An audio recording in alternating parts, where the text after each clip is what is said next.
মৰাণ পৌৰসভাৰ ৮ নম্বৰ ৱাৰ্ডৰ ward commissioner.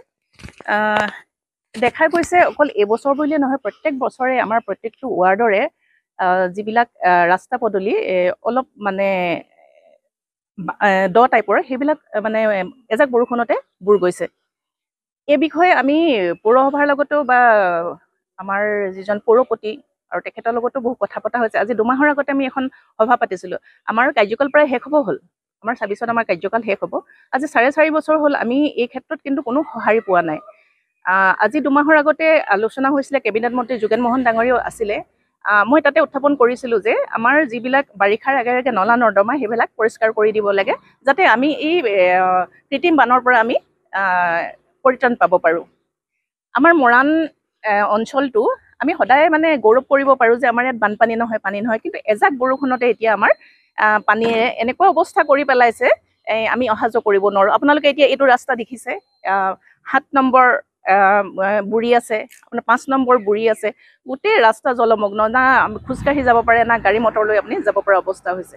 গতিকে আমি এতিয়া ধৰক টেক্স দি আছোঁ, আমি টেক্স পেয়ী হিচাপে টাউনৰ 11টা ৱাৰ্ডৰ তেওঁলোকে সেই টকাৰে আমাৰ যিবিলাক সৰু সুৰা কাম, যে পানী যোৱাৰ যিবিলাক ব্যৱস্থা, সেইবিলাক কৰি দিলে মানে জনসাধাৰণে নিশ্চয় উপকৃত হ'ব।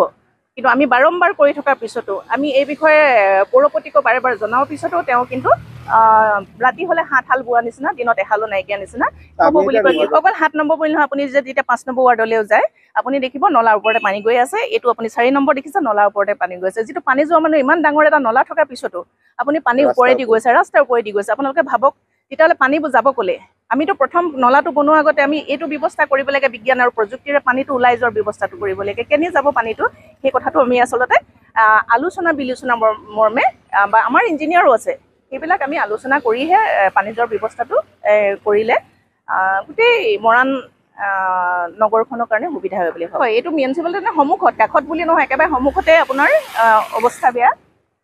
আপুনি প্ৰত্যেকটো ৱাৰ্ডলৈ যায় যদি প্ৰত্যেকটো, আজি 9 নম্বৰ অৱস্থা সেইটো।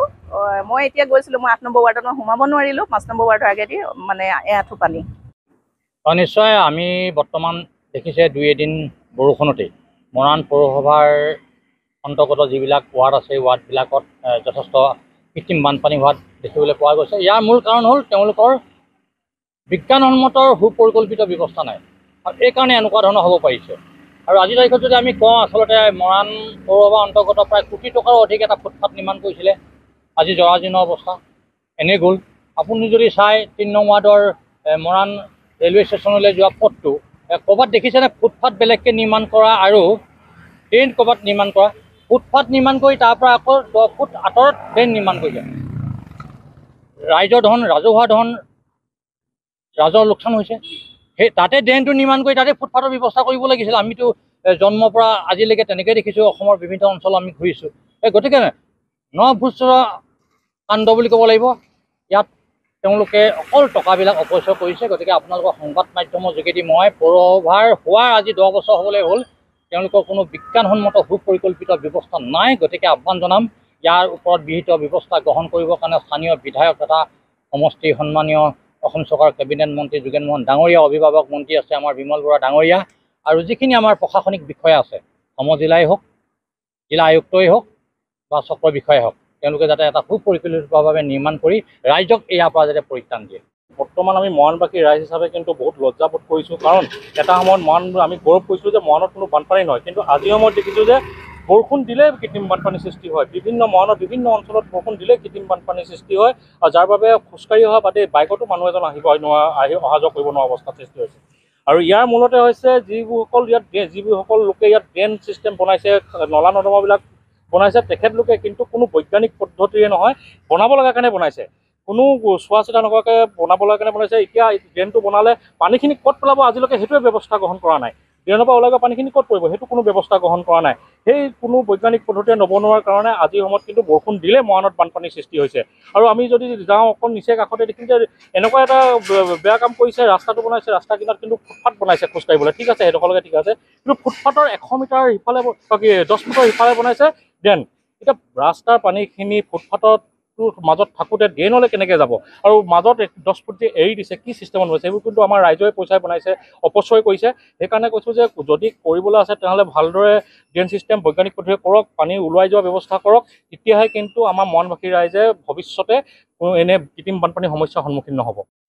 কি হয় আগৰ কিবাতকৈ আমি ড্ৰেইন নলা নৰ্দমা এইবিলাক শুদ্ধিকৰণ কৰি আছোঁ ঢালাই কৰি আছোঁ আৰু কৃত্ৰিম বানপানীটো এইটো মানে একচুৱেলি ক'বলৈ গ'লে এইটো যিটো আমাৰ পেটুৱা জানখন আশে পাশে যিখিনি পথাৰ আছে সেই পেটুৱা জানখনৰ পথাৰখিনি একদম পানীয়ে পৰিপূৰ্ণ হৈ গৈছে মানে ফুল হৈ গ'ল মানে এতিয়া পানীত যায় আমাৰ গোটেই মৰাণটানৰ পানীখিনি পেটুৱা জান হৈ পেলাই নি সেইফালে ওলাই গুচি যায়গৈ কিন্তু কি হ'ব এই এতিয়া যে 1টা বজাৰ পৰা নেৰানেপেৰাকৈ যিটো বৰষুণ দিলে সেইটো কাৰণে পানীটো বেগ মৰাৰ কাৰণে পানীখিনি হৈছে আৰু 1 ঘণ্টাৰ ভিতৰতে পানীখিনি শুকাই যায় আমাৰ বেছি দেৰি পানীখিনি নাথাকে এই আমাৰ মিউনিচিপালিটি আগফালে এইটো আজি নহয় কাহিনী এইটো বহুত বছৰ আগৰ পৰা ইয়াৰ কাৰণে মই যথেষ্ট যিমানখিনি কৰিব লাগে মই কৰি আছোঁ নলা নৰ্দমা চফা কৰাৰ পৰা আদি কৰি যিখিনি কৰিব লাগে মই কৰি আছোঁ কিন্তু ইয়াত কি হ'ল মেইন পানীটো আমাৰ এনেকৈ আমাৰ মিউনিচিপালিটি কিনাৰেদি ৰেলৱে কালভাৰেদি এইফালে পাৰ হৈ যায়গৈ পথাৰলৈ সেইফালৰ পৰা পানী বেগ মাৰিছে আৰু 2 নম্বৰ কথা হ'ল কি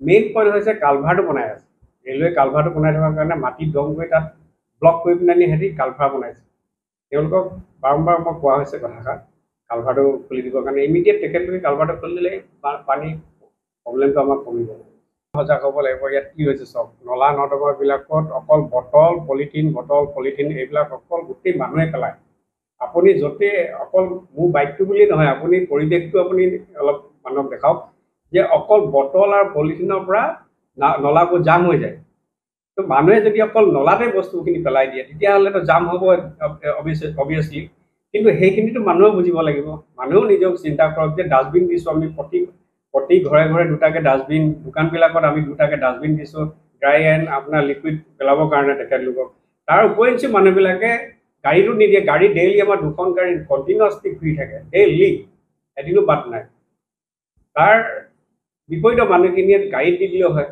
যদি কাৰোবাৰ পইচা নাই গাড়ীত দিবলৈ আমি পইচাও নালাগে কৈছোঁ আপোনালোকে গাড়ীত দিয়ক জাবৰ তাবৰ ক'ৰবাত নেপেলাব কিন্তু মানুহে কি কৰে তাৰ উপৰিঞ্চি মানুহে এলেহুৱা ভাবৰ কাৰণে য'তে ত'তে পেলাই দিব ওচৰতে পেলাই দিব ক'ৰবাতে পেলাই দিব সেই পলিথিন আৰু বটল চটল গৈ পিনি নলাটোত পানীয়ে টানি নি পিনে জাম কৰি দিয়ে আমি কিমান খুলিম যিমান পাৰোঁ আমি খুলিয়ে থাকোঁ কিন্তু মানুহেতো সজাগ হ'ব লাগিব মানুহে যদি সজাগ নহয় এনেকুৱা পৰিস্থিতি মই চেয়াৰমেন নহয় বেলেগ কোনোবা চেয়াৰমেন আহিলেও এই পৰিস্থিতিৰ পৰা পৰিত্ৰাণ নাপায় কাৰণ কেলৈ মানুহ যেতিয়ালৈকে সংস্কাৰ নহয়